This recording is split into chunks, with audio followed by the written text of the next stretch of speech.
look how close Coulthard is now, and he's not close enough to have a go up the inside into Lise, but he really is just homing straight in, another 7/10 of a second faster. And Häkkinen now, easily the fastest man on the racetrack, back there in third.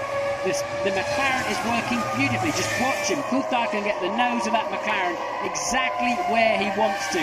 The McLarens are faster than the Ferraris at this stage of the race. Just half a second in it then on lap 32. We're not even at half distance yet, and already we're approaching a battle for the lead. Now what's going to happen, look, and Coulthard again, he appears to have a much better car under braking into that hairpin, so if he can stay close enough, just like with Barrichello, he's going to be able to get past Michael Schumacher. If he can't clear Schumacher quickly, what's going to happen here is Häkkinen's going to cruise up on the back of both of them.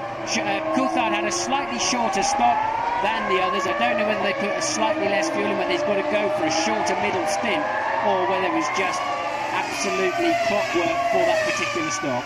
Now, Nigel Mansell always used to say, when you catch a car like this, what you've got to do is attack straight away, as we watch Mazzacane just losing control. Mazzacane was down in 19th place and going off at very high speed and making a very light, well, not too bad an impact with the tyre barrier. Shouldn't be too much damage to him after that. But Nigel Mansell always used to say, when you catch a car, what you have to do is attack it immediately. And Coulthard has now caught Schumacher. Is he going to attack immediately? Well, he's going to try, but he's still got the same old problem of getting through 1, 2 and 3 in the dirty air of that Ferrari, and especially on highish downforce circuits like this. You know, a Formula 1 car punches a pretty big hole in the air, and all of that turbulent. But look, Coulthard appears to have good speed in the middle. Again, could come to the white line. Can he pick up a bit of slipstream now? He's just about close enough. Yes, he is homing in, and Michael Schumacher knows it, and he goes to the inside.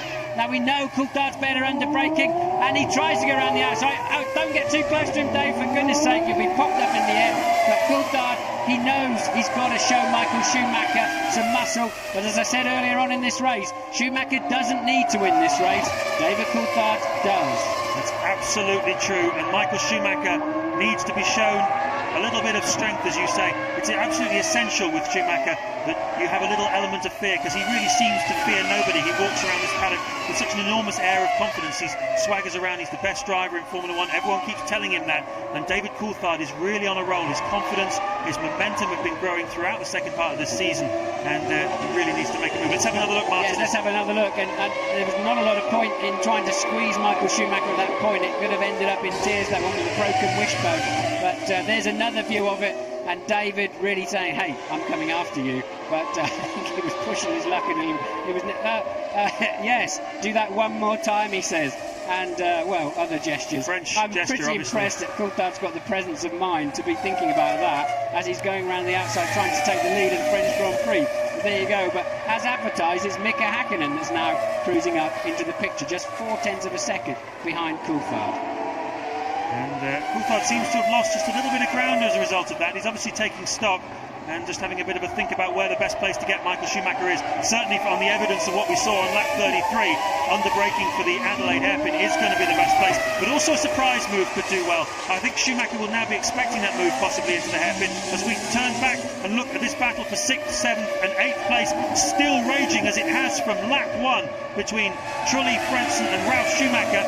And it's in that order: Trulli 6th, Frentzen 7th, Ralf 8th and Jensen Button still holding on in 9th place. Terrific scrap here for 6th place between the two Jordans and the two Williamses, and really this is the battle for the best of the rest in a way. Jordan were 3rd in the Constructors' Championship last year, desperately want to hold on to it again, particularly with the news this weekend. They're going to have Works Honda engines for the next 5 years. There's an enormous wave of confidence at Jordan. At the moment they're languishing down in 5th place in the World Championship, and today they need some big points to get themselves back up where they feel they should be, which is 3rd in the Constructors. And at the moment it's Benetton who are currently 3rd place. Yes, Jordan were in a catch-22. They don't have a technical director. Mike Gascoigne's off to Benetton, which is soon to be called Renault, and they didn't have a works engine. You need one to attract the other, and they had neither, and they really were in trouble. So that Honda news is really a lifesaver for Eddie Jordan and his team. And very bad news, of course, for British American Racing, because it means they'll be sharing what they previously thought was an exclusive engine. But of course there will be Honda technicians working at the BAR factory as we rejoin the battle for the lead. Coulthard has gathered his breath, he's had a bit of a think about it, and he's on the attack again. probably got his gloves off so he can make more clear signs next time, but it's rather silly making signs at other drivers. If they look in their mirrors, all they can see mostly is their own rear tyres and own rear wing. They're certainly not looking out for the number of fingers that you're holding up to them or any other suitable traffic jam sign language. Schumacher leads by just 0.6 of a second. You can see it, it's almost a cigarette paper between them. David Coulthard, and then third place is Mika Häkkinen, fourth Rubens Barrichello, fifth still Jacques Villeneuve, sixth Trulli, seventh French, eighth is Ralf Schumacher, ninth is Button, and 10th is Fisichella. But this is the story of the race, and just look how close they are. Now this is the chance for Coulthard. This is his chance, because I don't think Michael is going to clear that, what I think is a Sauber in front of him before turn 3. He's not going to clear that before. Will he catch him in turn 3? Because if he does, that is when Coulthard is going to get a good clean run at him, because Michael is then disadvantaged in the same way he is in the dirty air of another car. But in fact, neither of them have caught the blue car, so it stays pretty much. But and there is Wirtz off the road, continuing his terrible season. But I don't want to see this. I want to see this. Coulthard has got a much better run, but Michael Schumacher, the widest Ferrari you've ever seen, managing to occupy just about all of the track at the same time. And that's where he got past Barrichello. That's where Coulthard passed Barrichello under traction coming out of that corner as he has another look down into the hairpin. No, you'll never get through there. That's definitely one at a time, and there's no way that David's going to have a chance through there. Wirtz leaping over the tyres, but this is the real action. The two McLarens now really harrowing Michael Schumacher. He simply doesn't have the speed, and that's Wirtz trying the Trulli trick, and look, that's a bit pathetic, isn't it? So absolutely nothing separating them. That's Jean Alesi, you can see. He doesn't quite understand what on earth is going on there. That was smart stuff from Alesi. He saw it coming, it turned out, and let him just stream through. So Jean Alesi there showing great awareness. Back with the lead battle, Schumacher, Coulthard, Häkkinen. Nothing to choose between them. 22 points between them in the World Championship. But today is the day when McLaren have to work as a team. They have to get a 1-2 finish ahead of Michael Schumacher. And how are they going to do it? As we work lap 38 of this race, we've just passed the halfway stage. Schumacher, Coulthard, Häkkinen, Barrichello being dropped now, 3.8 seconds behind. No, I don't agree with you, James. Barrichello is now lapping 1.4 seconds faster than Michael Schumacher, and he's beginning to cruise in. He's just 2.7 seconds behind. There he is in the background, look. So Barrichello has got a second wind in this race. Oh, David, you've got to be closer than that, mate. Otherwise you will be going to be losing at least a nose, if not a front corner. But at least, I don't think he was actually having a go there. He was simply trying to annoy Michael Schumacher. And I think Barrichello is definitely in with a chance of cruising up and making it a foursome. So it's been some time now that Coulthard's been up the gearbox of Michael Schumacher. He's had one serious attempt at passing him. He's had a couple of little looks. But what about Mika Häkkinen in third place? What's he thinking about this? Is he going to start joining the party? He's going to let David have a try? I think he'll be sitting back and waiting for them to run into each other, because he's been watching it all so far. He's only got the same horsepower as his teammate, so until one of those two in front of him makes some kind of mistake or trip over each other, I think Mick will be sitting there patiently at the moment, having a bit of a grin, enjoying. He's got the best grandstand seat for this challenge on the lead at the French Grand Prix, and Coulthard seems to be a little bit slow out of Lycée there.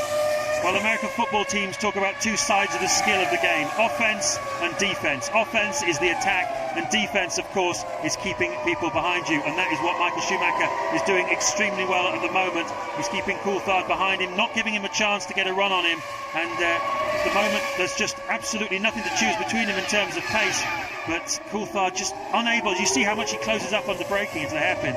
Well, I mean, if David can just get anywhere near him, and he's not got the run that he had on Barrichello when he made the move for second place, but if David gets anywhere near him, he's just going to stream past under braking, and Michael is necessarily thinking he's in a Ferrari Testarossa this afternoon, which is pretty wide, because that's his only chance. It seems like he just can't brake any later. That McLaren is awesome under braking. It is awesome under braking, but is there a possibility that this is Schumacher playing a few mind games just there, as Coulthard gets very, very close again into this chicane? He does seem to close right up. It's the grip he's getting out of the slow corners that's giving him the chance to get right up with Schumacher. But is Schumacher playing mind games here? No, his car's not fast enough. Schumacher's struggling. He would not be braking that late. He's leaving himself extremely exposed, but he will not mind turning across the nose of that McLaren, and David should be aware of that. I'm sure he is. But Michael Schumacher doesn't have any speed in this segment of the race.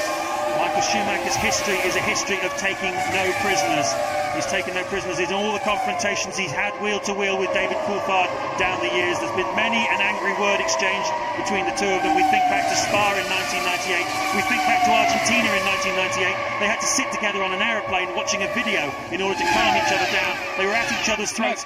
James, sorry to interrupt. Look, but this time David is going to get up the inside, surely. Yes, he is. And now he's got track position. He'll run Michael out. That was super stuff from Coulthard. He made Schumacher have to lift off, and can Hakkinen make good use of that now?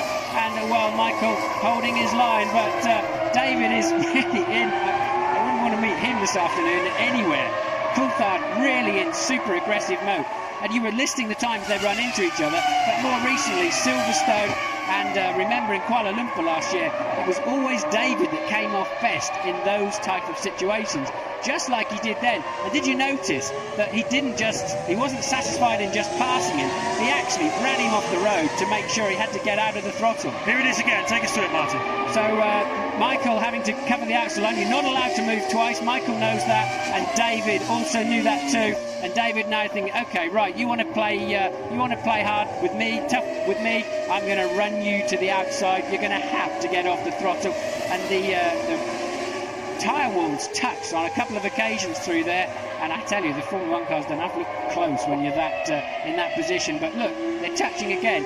Coulthard's rear tyre just pushing your luck there a bit, David. The suspension is not very tough in that when it's forced in that direction. They're supersonic tough when they're when they're being used as they're designed to be, but not like that.